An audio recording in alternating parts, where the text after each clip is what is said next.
Welcome in, ladies and gentlemen. I'm Rick Godley, and All Hours Fitness in Ruston in the brand new facility, talking with Jay Alexander, supervisor of DeRidder and Leesville. And Jay, welcome to Ruston. I know this isn't your first stop here, but is it your first stop in this cathedral? It's not, actually. I was here just a few weeks ago. All right, talk about the first time you ever met Walker Alford, the beginning of that relationship. Well, the first time I met Walker, I was surprised by his intensity. He tends to be real intense, real. He's a very real person. So when you talk to him, you realize right away that you're dealing with somebody who's different from a lot of folks. So, and there's some intimidation there, but at the same time, he kind of welcomes you in, and you realize right away that he cares. He genuinely cares about the people that he works for and works with. And he always sees it. I think what made Walker unique to me from the time I met him, he sees himself as a servant to his community, not necessarily an owner and above his community. He sees himself as a servant to his community. So I thought that was pretty cool from my perspective to see. Well, what year did that happen? I mean, because you've been the supervisor of the DeRidder location 15 years. Well, I've been DeRidder 15 years, supervisor for both locations for, I believe, 6 or 7 years now. But I guess it was back in 2012, 2013. I actually started with All Hours Fitness before that, just doing some cleaning and some signing up and contracts and different things around a very, very small location. So it was about 2,700 square feet. Mm-hmm. And that's where it all started, was just in a little box in the corner, if you might imagine it that way. But we had a good time there. The equipment was always well maintained, which, being in the gym for over 30 years, that was something that just that would draw me back to it every time. Mm-hmm. So I've been in a lot of gyms and a lot of places over the years, and I can actually say that I'm truly proud to be a part of something like this, that where there's an investment made not only in the equipment, but more so in the people. Which using it leads in and bleeds into the community. Absolutely. The vibrancy of the community. For the sake of the people watching this later on, you said 2,700 in a fitness facility. We're sitting in a building right now that is 13,000. Yes. Which, by the way, is a recent addition to a 12,000. Exactly. So, Jay, going back to the beginning of your, quote, fitness journey, what do you say on the evolution of like something like this versus almost a garage gym? Oh, goodness. From the early 90s when I started, and I started in the military with some fine equipment. Uncle Sam takes care of us, so we enjoyed some of the finest equipment. And thinking back over the years, I never did find a place when I got out of the military that would care for the equipment like they did. And even then, there were areas where they were exceptional, and there were areas where they weren't so exceptional. So, and I was thinking over the years, I've worked out and used rust bars. I've used rusty equipment. I've used broken down wagon wheels. I mean, anything that we could get a hold of to get it done in those small hometown gyms. But we get in a gym like this, and you walk through the door, and you're almost excited to be here. You're like, man, I could just sit and look at this stuff and the way it's cared for, the way it's positioned, put together, placed, things I never thought of even then. Walker was thinking of well ahead of time. So just seeing it placed the way it is, preparing you the way it is, the care for the equipment, always looking for next level equipment, never satisfied with what we have, always thinking about what happens next. Mm-hmm. I've never, in all the years that I've been in fitness, I've never, ever found a place where they do it like a lot like this. I mean, always thinking ahead. Talk to the person who will be watching this later, the quote unquote intimidation factor that is between their own ears as we brag about a facility such as All Hours Fitness, with the comprehensiveness, if that's a word, of everything that Walker's invested here. Sure. And it is for that person, but you know as well as I, and the doubts that they have, the inner voices that say, you know you need to, but you also know you can't. Sure. What would you say to them to get them? In my thought through all of this is not just the equipment. It's not the care for the equipment that really makes this next level fitness. I think more than anything, you need to understand that he cares about the person. And he puts into us everything that we need in order to make this facility great. And for me, someone walking through the doors for the first time, it's intimidating. You look at all of this equipment, you look at everything around you, and you think, wow, am I ever going to figure this out? And I'll be honest with you, 30 years later, I'm still figuring stuff out. I mean, it's not going to change. But I would encourage that person to tap into the resources that he provides, that we provide in All Hours Fitness.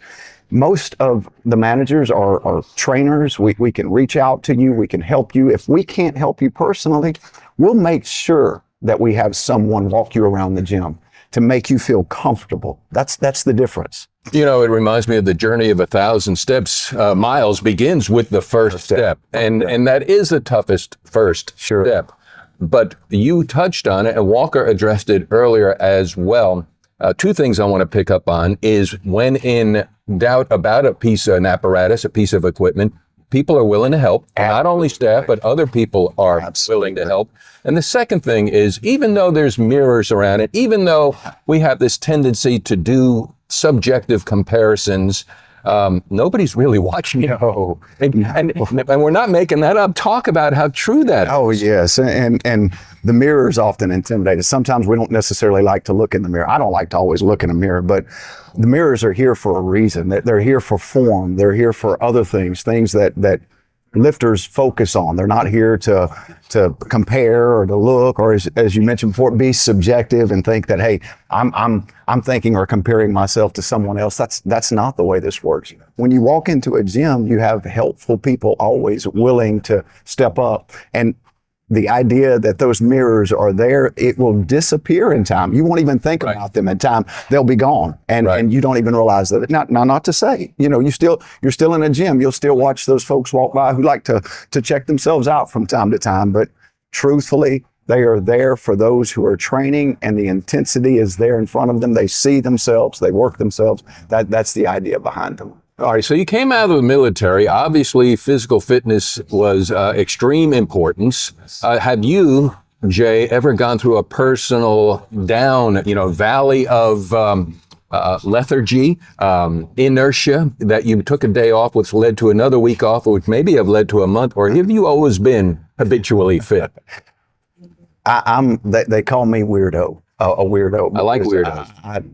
In my life, I have given myself to fitness. It was kind of my outlet always, between my Bible reading and my fitness. That's the two things that I've never allowed to get by me. Not to say that I haven't had a week or two, or maybe sometimes a month. Get behind me, Shane. Yes, exactly. But always the desire, because once you start, it's hard to stop. It really is. Your body feels so much better, as long as you don't overtrain it. If you overtrain it, then you're going to end up in trouble. But your body feels so much better. You look so much better across the board. It's just so life-changing that I've really never struggled with that. But I have had. I train clients every day, and they go through those periods where you have to start all over.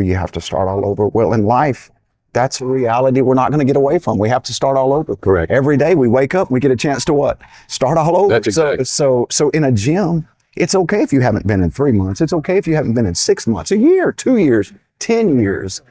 Start back. Wake up, start back. Well, and I'm at this age and stage of the interstate of life. Whomever said you can't teach an old dog new tricks was a lazy old dog. Yes. And where I'm coming with is not so much fitness, but of just learning new technology and learning. And we learn by failure, and that's the only way to learn. And so let me encourage all people to come by to All Hours. Amen. MIA, a miracle in action. Is there one case of your training in the past where this person happened to be in this condition and now they're in this condition? Well, actually, we had a member drop dead on the floor doing treadmill work. AEDs on scene. We zapped him, got him back again, got him back to the hospital. About a week later, he walks back into the gym, and he looks at me, and I'm in the office, and he said, "The gym saved my life." Wow. Saved my life. I now train him He's just passed a year from his heart attack. He works hard every day. He's doing things that he's never done before and making it clear, I wish I would have done this a long time ago. He's in his late 50s, but it doesn't matter. I've had them start in their 60s. I've had them start in their 70s. It's actually, I see more or better change in some of them than I do in my younger clients, because they understand that this is about longevity. This is not about how the muscle looks or how strong I get or how much weight I can put on. It's about getting out of bed every day. Right. It's about enjoying a walk in the afternoon or going on a hike, and it's about life. And fitness is really about life. That's what it is. You know, there is a certain demographic and there is a topics of conversation that seems so banal and menial that you get involved with people who are comparing their aches and pains and surgeries and procedures. And I happen to be a Stairmaster guy right now. So on Tuesdays, I'll get up rather slow because, you know, a little ache and a pain. And people will say, but hey, Rick, it sucks getting old. And I keep my mouth shut. I'm like, I'm good. Because, I mean, I got nothing to compare their procedures to with my personal. That's it. Any words of wisdom you can share with somebody, or motivation in your past? You know, start. Just wake up and start. And believe in the system. Believe in the people. Do something. Don't sit where you are and think changes are going to happen, because they won't. You have to decide them into action.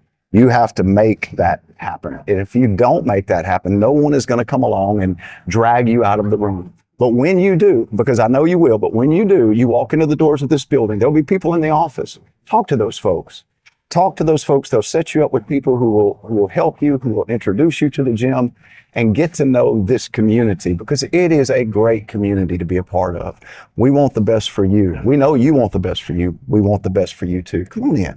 Come on in. Give it a try. You won't regret it. I assure you, you won't regret it.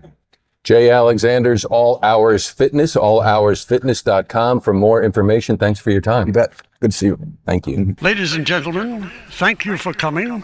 Please drive carefully and arrive home safely. Good night.